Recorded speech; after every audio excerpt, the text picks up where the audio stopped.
Greetings, all you heroes out there. I'm Duuz-Diz-Din, and I'm coming at you with another action-packed chapter of My Hero Academia.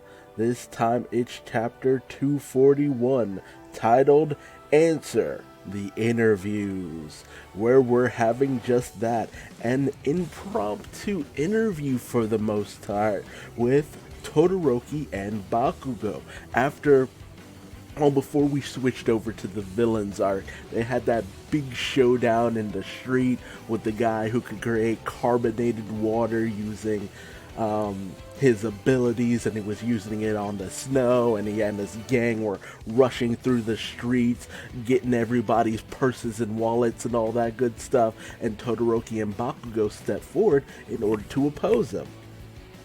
So, because of that, that ended up being fairly good PR because they just got their provisional heroes licenses and they really put it to work.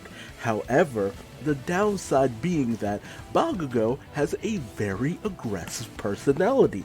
Not very good for, putting out a good impression for UA on televised events and stuff like that.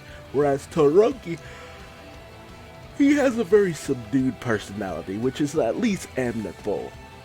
You're able to really adapt to it, but man, Bakugo just continues to be too loud, too abrasive, too crass. It's just really unfortunate.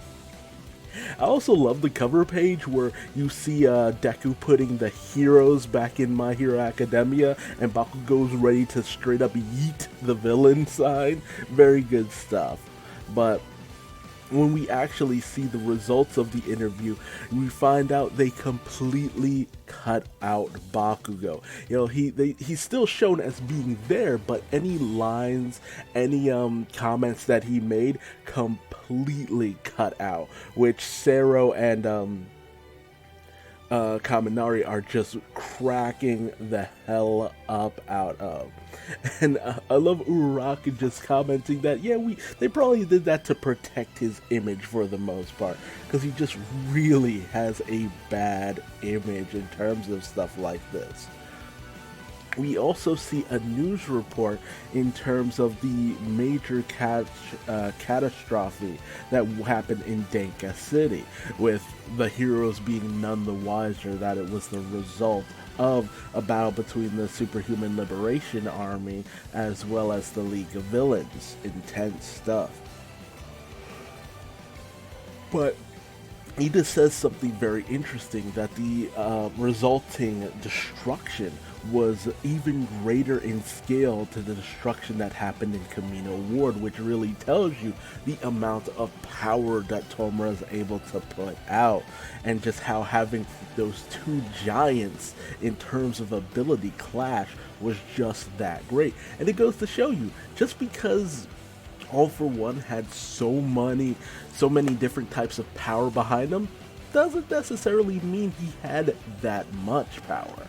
It's kind of like a give and take. It's just like, it was power, but there are still greater abilities out there than just having an amalgamation of different ones.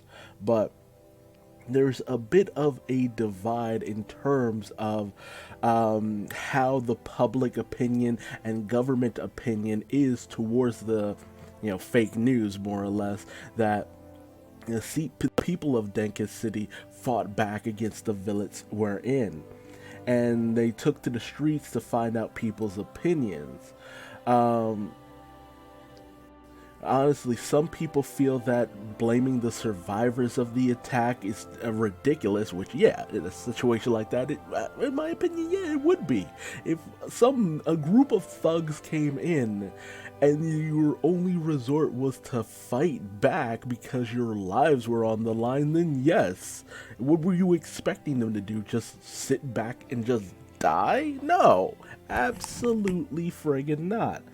But some people start to kind of put it under the veil of the heroes, say that, if the heroes were a little bit better, if the heroes were doing a better job, and stuff like that.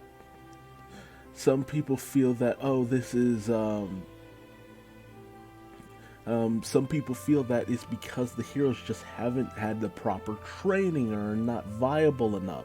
So it shows the continued degradation of public opinion for heroes, which just continues the theme of everything that the League of Villains has been doing, just really undermining and discrediting general heroes. Which shows why things kind of line up for the most part in terms of what the Liberation Army was also trying to do. You discredit the government sanctioned heroes, the common person ends up being shown to be a little bit more competent and ready to fight for their rights and for their needs and what have you.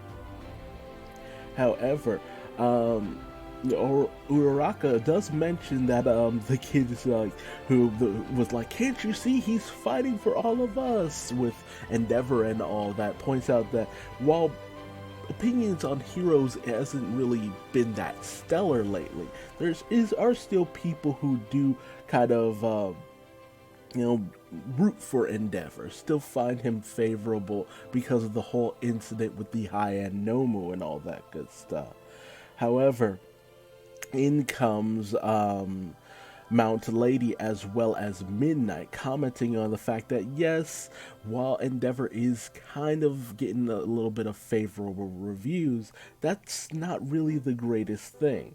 A lot of times, the winds of sail, the people don't have the wind in their sails that they used to.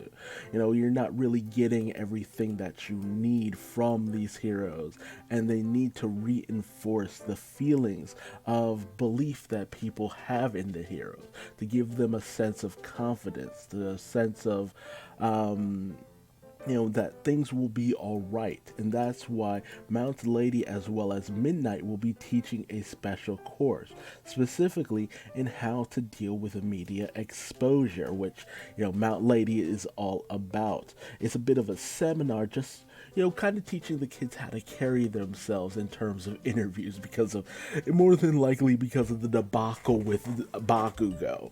Todoroki was alright, but Bakugo, not so much.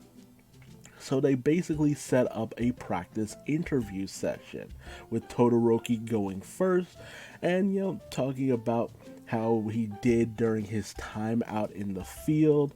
Well, they're just kind of pretending for the most part. Just like pretend that you're a regular pro hero, you've been out fighting the good fight and all that, and Mount Lady's asking him about his various questions. What kind of hero do you want to become, and how do you want to be? And she's also kind of crushing on Todoroki, which is kind of creepy. But at least wait a good 10 years or a few before he's out of school for whatever. You friggin' cougar.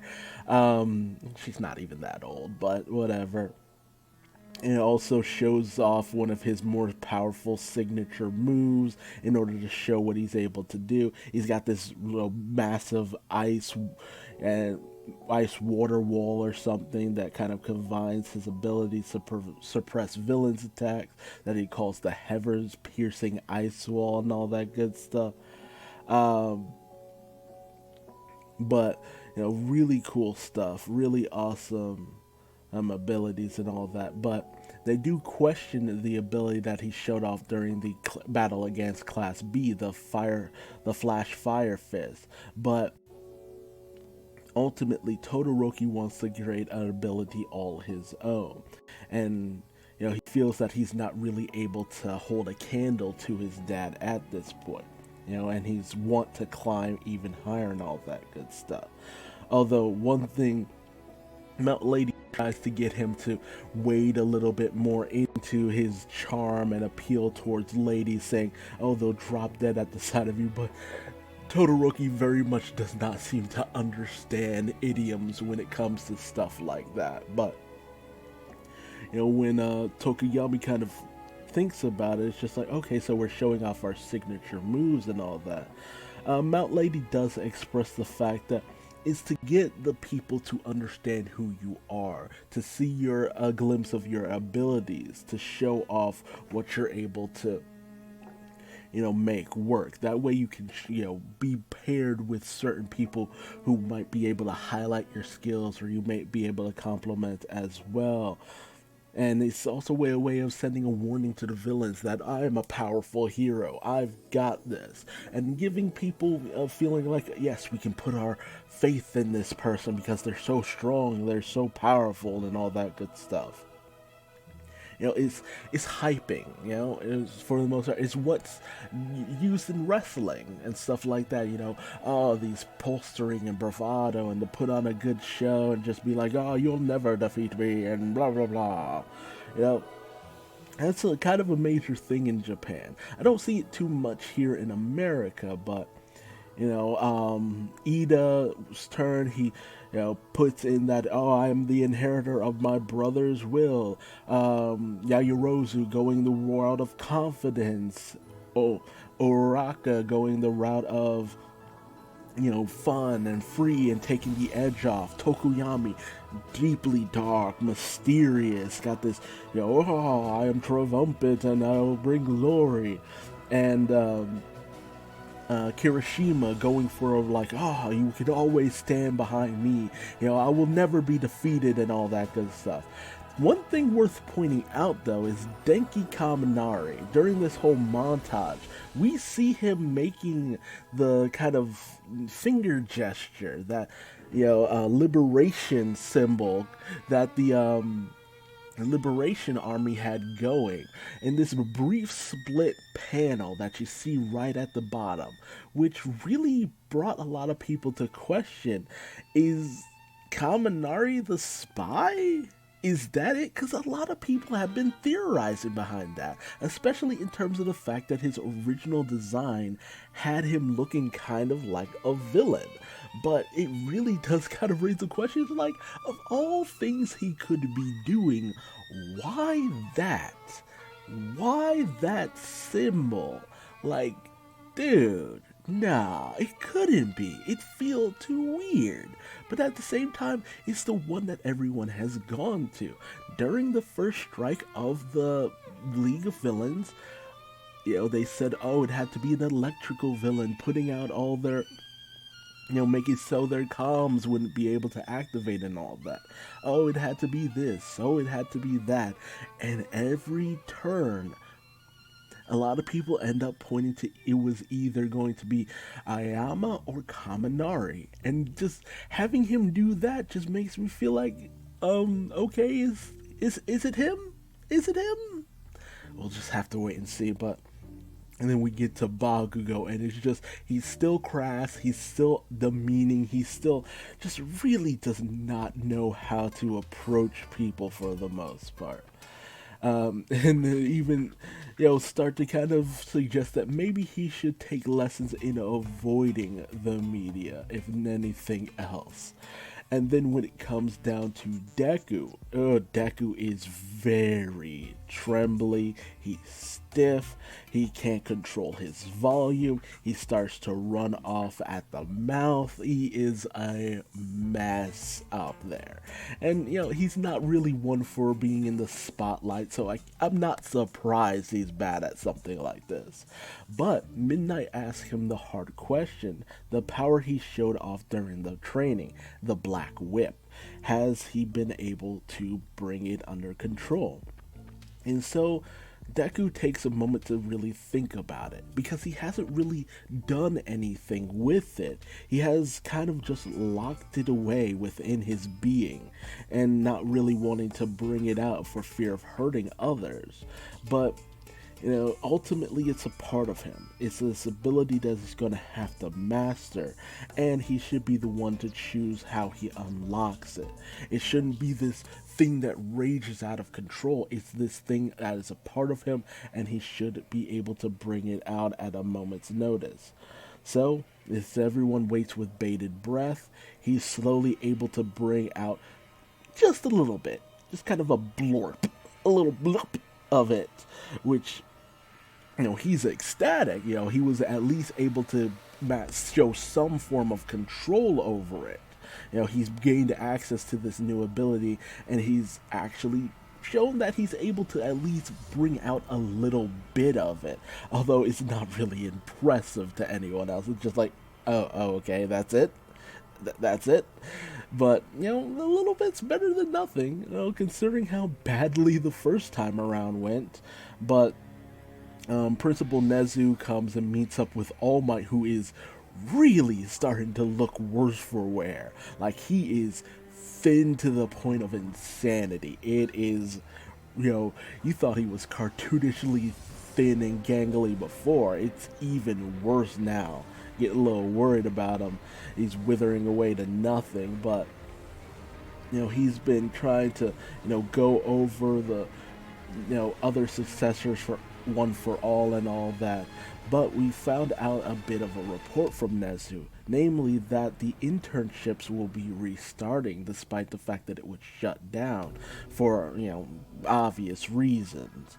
But it looks like, heck, we'll be getting some internships, a few people going back to their previous place of temporary employment, but this time around having even more involvement because of the experiences that they've had and how much they've grown.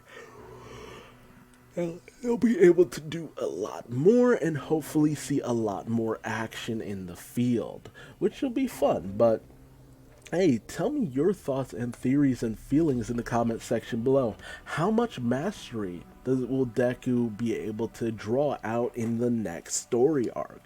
And I love the fact that ultimately Shigaraki has taken leaps and bounds in order to get better in terms of his quirk, whereas Deku barely managing to pull out his OP quirk, as people were calling it. We don't even know what the other quirks are, and he's barely managing to pull out this secondary quirk. Like, Deku, my boy, you've got a long way to go in your Hero Academia. But we'll just have to wait and see. And then there's the thoughts of Denki Kaminari being the traitor. Do you still feel that to be true? What do you think about that little, L he was putting to his forehead? Do you think that actually had a meaning? Or do you think that's just a little bit of a misdirect that Horikoshi is putting in there to kind of, throw us off the trail, because he just might be reading that book that got really popular, that was published by Destro and all that. Maybe he's just a bit of a fan, and it's kind of like reading Mein Kampf, which is like, just has some interesting things in it. But just tell me what you think. It'll be interesting to share a dialogue with you. And if you've liked this video, feel free to leave me a like. If you didn't, feel free to leave me a dislike and tell me what I did wrong in the comment section below. Subscribe and hit the bell icon, that way you never miss out on another My Hero Academia chapter review.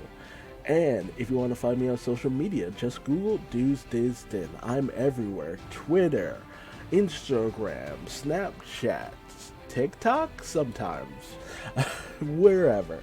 And until the next video, just remember that interviews are important. They help get the people to know who you are deep down and give them a sense for who you can be and if they should put their faith in you. So just remember, put yourself out there a little bit more. It can only do the most good in certain cases. Until next time, I'm Duuz-Diz-Din, and I will see you in the next video. Bye-bye.